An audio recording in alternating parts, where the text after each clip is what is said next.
3 shot 2 fatally in Westmoreland. Police identify bodies of men found in Slipe Road Gully. Please remember to subscribe, like, share, comment, and don't forget to hit that notification bell so you can always be updated with the latest news. Now for the news in details. 2 men were shot and killed and another critically injured in Garden District, White House, Westmoreland on Monday. The deceased have been identified as 24-year-old Santino Brown and 40-year-old businessman Carlington Walker, both from Garden District.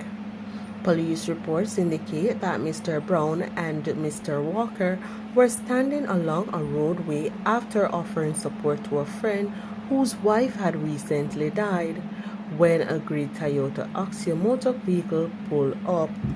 2 men alighted from the vehicle and opened gunfire at the men who ran towards a nearby shop. The gunmen gave chase and continued to fire.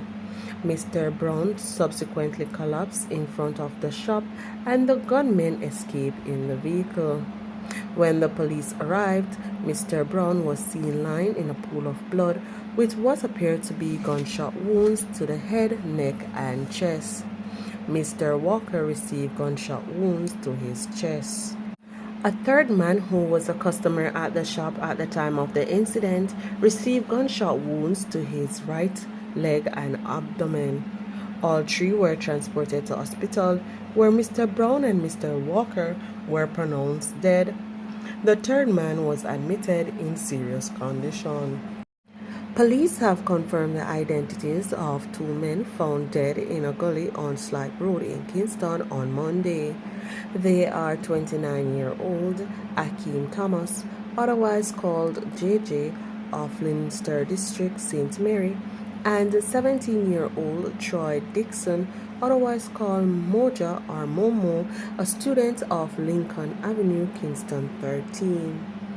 The St. Andrew Central Police stated that they are investigating the circumstances that led to the death of the 2 men.